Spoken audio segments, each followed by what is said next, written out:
So let's talk about the Chaos Codex and why Games Workshop's rather weird Wargear choices have got quite a lot of Chaos players riled up.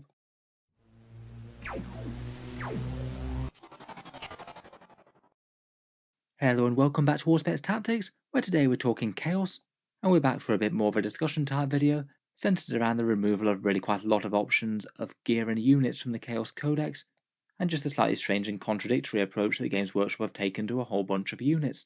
As I'm sure a lot of you will be well aware, the Chaos Codex came out at the weekend. It really is a bit of a monster of a book. My Codex review has actually wound up being the single longest Auspex Tactics review so far, mainly because of all the stuff for each of the legions packed within the book, rather than spammed out to different supplements for the loyalists. On the whole, I think that the book's really quite an interesting one, lots of interesting rules combos, and plenty of powerful datasheets, but some of the ways that they've restricted models has annoyed some veteran Chaos players. In this video, I thought we'd talk through some of the weirdest choices that they've made, why they might have irritated some people, and if there's any potential fixes that they might do. A massive thank you to a chap called Gene who's clarified a few of these for me. Thanks for all the messages on Discord, and I'll link their Reddit thread down in the comments below where a few people have been discussing these. In any case, to get into it, quite a lot of these stem from Games Workshop's current philosophy on releasing rules for models. Basically look at their range at the moment and only release rules for the actual miniatures and parts on those model kits that they sell. For the majority of things in 9th edition, if a piece doesn't actually appear in the box that the models are sold in, then it won't typically appear on the 9th edition datasheet, even if armies have had access to it in the rules for editions now. And it typically applies to really quite a lot of things, from vehicle upgrades or special weapons in squads, or to what kit characters can be armed with. In 40k's past, typically things were done from unit upgrade tables where they had all manner of different options on hand, and players were just expected to kit bash and take bits from one kit to another. It is kind of annoying as quite a lot of players are still very capable of doing that, even if maybe it's a bit less intuitive to newer players, I suppose. Quite a lot of things have gone away like this, or been restricted, like special weapons in squads, or Space Marine characters on bikes, for example. It does seem to be one negative of your faction getting a 9th edition codex. The two main advantages from Games Workshop is that it means that they don't have to constantly support rules for out of production or non-existent models that they never sold in the first place, and I guess it does really focus people on buying their current models and makes them some of the most easy and convenient things to pick up. I guess it does also have some advantage to us as hobbyists as well. It does mean that if you pick up a Games Workshop kit, usually that's going to be able to build all the options on your datasheet. It could be kind of annoying, say, if you needed two of a special weapon in the squad and the kit only came with one. Otherwise, you'd have to go converting, buying multiple kits, or buying spares online, whether from Games Workshop or from another source like 3D printing. I guess it is sometimes quite nice that the optimal loadout will be one that can actually come out in the box, and it's a bit of a boon to newer players in that way. On the other hand, though, there really are quite a lot of negatives. It often invalidates older people's models or collections. Say, for example, if you had a very nicely converted Space Marine librarian on bag, now you can't use it. It makes the character choices weirdly inflexible. For example, the Mega Armored War Boss went away for a bit when they didn't sell one, and then came back with only the option of this used chopper, which, don't get me wrong, is very cool indeed, but it just seems a bit arbitrary that you can still never field a War Boss armed with a Power Claw, despite them having them in the lore, and also giving you less options from a list building point of view, less customization and flexibility for theory crafting. On top of that, it can also make datasheets just plain weird. The Plague Marine datasheet is quite a good example of that. You can take one of each different type of plague melee weapon within the squad, giving you a weird composite squad with a whole load of different rules all in one go. There's an awful lot of bullet points there. Finally, it is a bit sad to see kit bashing and things not quite as encouraged. Sure, we can still make aesthetic modifications and arm the things with the same gear, but sometimes it could be quite fun to say I've got a character, I want to arm them with a fancy sword, so I'm going to try and choose one from the various other kits on offer and give him something really cool. In general, I think this is Games Workshop's guiding philosophy. Sometimes it does seem that they bow to community pressure, such as redoing datasheets like they did with the Eldar Autarch, or releasing new models altogether, as I believe they did with the Orc Warboss in Mega Armor, which was a sad option to be lacking. And otherwise they just completely ignore things, and now this is just the way it is, or things get retired to Warhammer Legends, given some rules so they're technically fieldable in more casual games, but effectively retired from the current 40k rule set. In any case, with that in mind, let's take a look at some of the options in Codex Chaos Marines that have just been done weirdly or interestingly. I'd say in terms of remove bits of gear from the Codex, the single biggest complaint is the Chaos Lord's jump pack.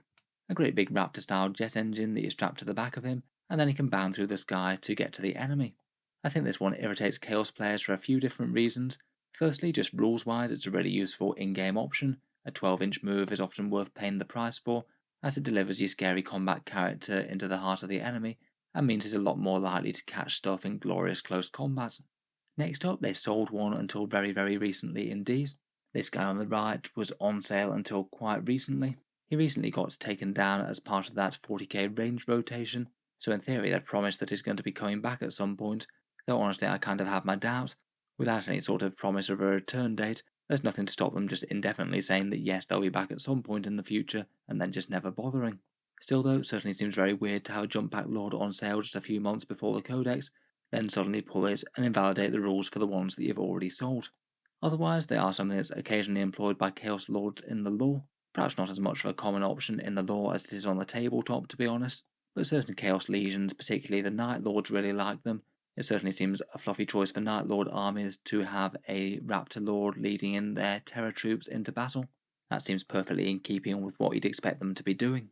For basically the combination of all those reasons, really quite a lot of people did have a Jump Pack Lord of some sort. Maybe from this kit, maybe converted from Raptors or something. It is an option that's existed for almost as long as Chaos Lords have existed themselves, and it's kind of annoying to invalidate a bunch of models, and in particular it's kind of painful in game terms, as when they lost the Bike Lord, you could use the Jump Pack Lord and still have mobility. Now you've lost the Jump Pack Lord, and it means that unless you're a Demon Prince, you're just going to have to foot slog into battle. Now the only Jump Pack character that you can field in the book is Harken World Claimer. Night Lords players seem fairly salty about that one, seeing as he is locked to Black Legion. Moving on to the other datasheets, and the Terminator weapons are another big source of consternation. First up is the consolidation of all their non-Power Fist weapons into accursed weapons, basically replacing all the profiles with Strength +1, AP3 Damage 1 and +1 attack.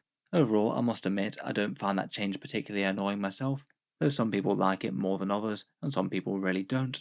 In game terms, at least the profile's a good one. It was pretty much equal or better than most of the other choices, and was kind of similar to the Lightning Claw with more AP and strength, though losing the reroll wounds thing. And if you're assembling the squad, at least it doesn't punish you for building squads how you like in terms of appearance. It means you won't have to obsess too much in the small details and not want to field that particular part because it's a mace rather than an axe. They're all accursed weapons now, so just use the bits that you like the look of the most. It's certainly not pleased everyone though, as you do lose some choice. Many people really like to tailor their builds, and I guess it's true that you can't arm them all with lightning claws and combi bolters now, as seemed to be the fashion before the codex dropped. Talking of combis though, I'd say a bit more restrictive is the combi weapon changes to the Terminators. They used to be super flexible. You could have any amount of combi weapon, a bolter strapped to a plasma gun or melter gun or something. It was pretty strong rules wise, as you could actually make a decent fire support squad out of them, and fairly easy to understand on the datasheet. Now, just reflecting exactly what's available in their current Terminator kit, you can now take up to 2 Combi Flamers, up to 2 Combi Melters, and up to 1 Combi Plasma per 5 models. It means that you've got a bit of a scattergun of different profiles that aren't going to be great against any one target, and the weird mix does undermine a bit of the simplicity that they might have achieved from making all the power weapons into accursed ones. Finally, Power Fists are a bit strange on this as well. These don't count as accursed weapons, so give you more punch against tanks. You can have up to 3 Power Fists and up to 1 Chain Fist per 5 models, so you can't equip them all with fists, sort of forcing you into a slightly weird mix of weapons. Overall, they've certainly represented the kit that they have on sale. It means that you can't really go too far wrong with it, but it does invalidate a lot of people's Terminators that they already had. I imagine there's at least a few Chaos players prying Combi Plasmas off their Terminators right now. Next up we have Chosen, who have kind of some similar changes. They did get this very nice looking kit in that Eldritch Omens box, which I'm sure will be releasing individually soon. And their datasheet's seen a very weird side grade, going from one of the most flexible datasheets in Chaos Space Marines into one that again only reflects this kit. Again, there's accursed weapons whether you like them or not. Overall, it is an interesting datasheet. 3 wounds makes them fairly tanky, and they're fairly cheap and hitty with those accursed swords. Perhaps one of the strangest choices about this one though is that this kit also has a Power Fist in it. I don't know if it was a deliberate decision or they just forgot, but for some reason the Power Fist doesn't count as a Power Fist in this one, it counts as an accursed weapon. It just feels a bit strange seeing as the Terminator ones make the distinction between the two, but the Chosen don't, and they could kind of use a bit of a help with anti-tank weapons, at least as an option. As well as that, again they've just gone from a kit that had loads of options to a kit that only has a few. They can't take any heavy weapons, You can't field them with bolt pistol or chainsword, or at least the chainsword will count as an accursed weapon. And again, the combi weapons are pretty limited. You previously could spam them, and now it's only 2 per 5 models. Next up, there's a few people's characters that might have been a bit messed with. I'd say perhaps the most sadly limited datasheet is the Sorcerer. I do quite like the Sorcerer model, I must admit. But now this is literally the only Sorcerer that you can field in Chaos Space Marines. The only gear that you can take is the Staff and Bolt Pistol. You can no longer take the Forced Swords or Axes. Again, something that previous models had, and they've been a thing for Chaos Sorcerers for a really long time. The Terminator Sorcerer does have more options though, as he has got a flexible kit. But again, there might need to be a fair bit of rearming of character models if you want them to be current. It's similar for the Exalted Champion, perhaps a slightly more recent invention as a datasheet. Again, he did used to have more gear in the previous codex though, and now he just has his Combi Melter and Exalted Axe. And finally, the Demon Prince lost the option to take a gun. In the previous codex, he had the Warp Bolter. In this one, they've decided to take it off him, and I find that really quite a weird choice, as we know that the new kit that's shortly to come out, that does have a ranged gun. So I really don't know why they've chosen to take that away for the short period of time between Codex Chaos Marines releasing and the Demon Prince coming out. It seems odd to limit that for the sake of a few months or whatever, presuming that they are aiming to give that gun some rules when the big and fancy new kit does release. Next up, there's a weird case of vehicle Combi Plasmas going missing. The Chaos Vehicle upgrade kit comes with a Combi Bolter and a Combi Flamer, but no Combi Melter or Combi Plasma. To be honest, the surprise on this one is probably that they can actually take a Combi Melter, perhaps more so than they can't take Combi Plasmas anymore. The fact that they can take the Melter but not the Plasma actually makes me suspect that the main reason they actually took the Plasma out is because it has the weird, slightly awkward special rule of if you choose to overheat it and then you roll a 1, then the entire vehicle just explodes then and there. If you're infantry with Combi Plasmas, then a hit roll of 1 will just kill the model, and that still seems to apply if you're a vehicle. Say for example the Death Guard, who can still take Combi Plasmas. They do have the power to kill their own Land Raider on a bad roll if they so wish to. Quite a few other plasma type weapons in 40k, like plasma cannons, have made a distinction between a heavy plasma cannon on vehicles that just deals you 1 mortal wound, but it seems that rather than having a different profile for the vehicle mounted Combi Plasma, they've decided just to remove it as an option altogether. Again, perhaps not super surprised that they've taken it out. I'm just kind of more surprised that they've taken it out but the Melter remains. Next, just a couple of tiny things for Terminator Lords. They do have far more preserved options due to the flexible kit with lots of combi weapons and power weapons. It is just interesting that they decided to give the power axe a damage 2 on this guy but not on the standard Lord. Seems a bit of a strange discrepancy there. And as best I can tell, I think that this guy also weirdly has the privilege of being the only guy who can take a generic lightning claw in the entire book. Warp Talons technically get slightly different lightning claws called warp claws, though they're basically the same thing, and Harken World Claimer does have a relic one. But it does seem strange that between the Terminator ones becoming accursed weapons and restrictions on the sergeants throughout the book, this guy's now the only one who can actually have a generic lightning claw. Seems particularly weird for Raptor sergeants not to be able to take one, as they have lightning claws in the kit due to the Warp Talons being there. Finally, for criticisms of things not being in the Codex, there are of course quite a lot of other things that people are somewhat frustrated about, mainly several of the datasheets not being in the Codex, and also custom warbands and renegades being absent too. For the datasheets, we've got the Cult Marines being out of the Codex. You can still field rubrics and Plague Marines and stuff, but if you want to field it actually from a proper rulebook, then you would have to get the Death Guard or Thousand Sons Codex, which isn't exactly very efficient for one datasheet. I guess it might still have been kind of handy to have a copy of the datasheet in Codex Chaos Marines. Mutilators as an option are just completely gone. I did find the lack of reaction to these disappearing kind of funny. I think most of the time if Games Workshop canned any one unit, they generally have an outcry for people who've got quite a lot of them, but I feel there's just not all that much love for mutilators out there. I think most people consider the models to be fairly on the hideous side, and they have tended to generally be kind of underwhelming in-game. I guess if you do have a bunch of them though, they could stand in quite well for the new, bigger Possessed perhaps. They're certainly chunkier and look like they pack more of a punch. Otherwise, Fallen are gone from the Codex. The datasheet was kind of on the rubbish side anyway. I think I'd be tempted to try and run them as Chaos Legionaries instead if you still wanted to field them. At least they've got rule support and might actually have some synergy with the Chaos Lords. Greater Possessed has gone, though technically you can still field the models inside main Possessed units, though it is a bit unhelpful if you only had 2. And it was a bit sad to see no datasheet option for the Traitor Guard, the recent release that they had for the option in Kill Team. You can't field any cultists with melter guns or anything like that, but I suppose if you still want to field the models at the moment, you could just have them with las guns and use them as a cultist mob slot. Finally, for things missing from the Codex, I'd say perhaps one of the most common complaints on the Codex video was the lack of custom warbands or renegade chapters in the book.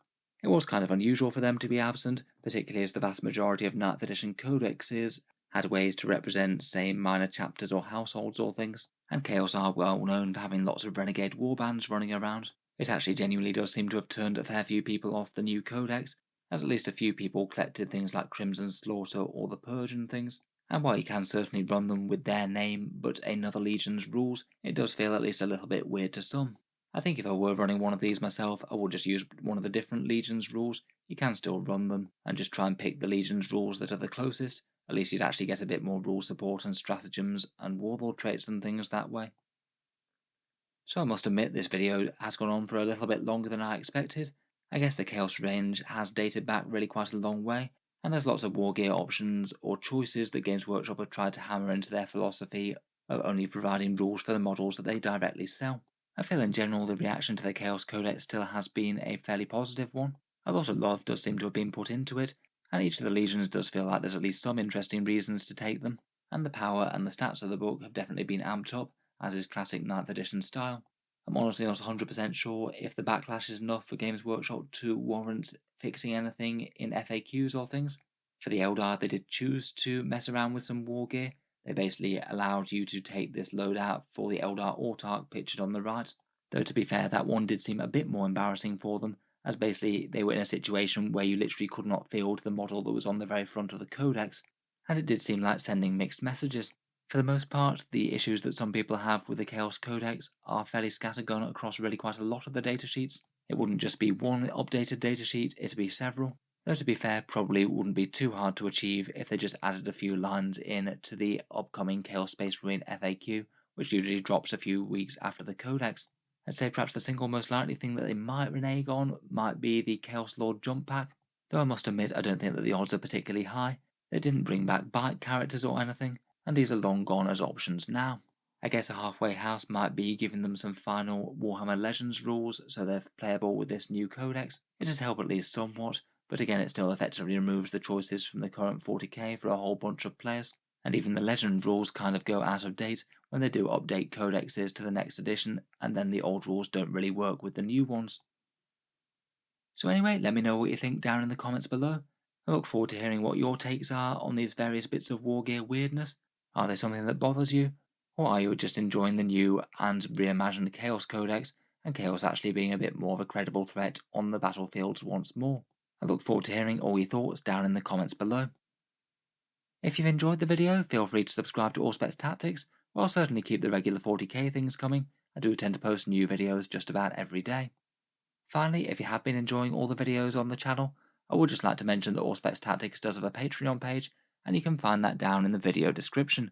Channel patrons do get a fair few advantages, seeing certain videos early, regular votes to see what sort of things come next on the channel, and automatic entry into the regular prize giveaways with a chance to win some big model kits each month. If any of that sounds good to you, or you'd just like to help support, the link is down in the video description. In any case, a massive thank you for listening, and I'll hope to see you guys next time.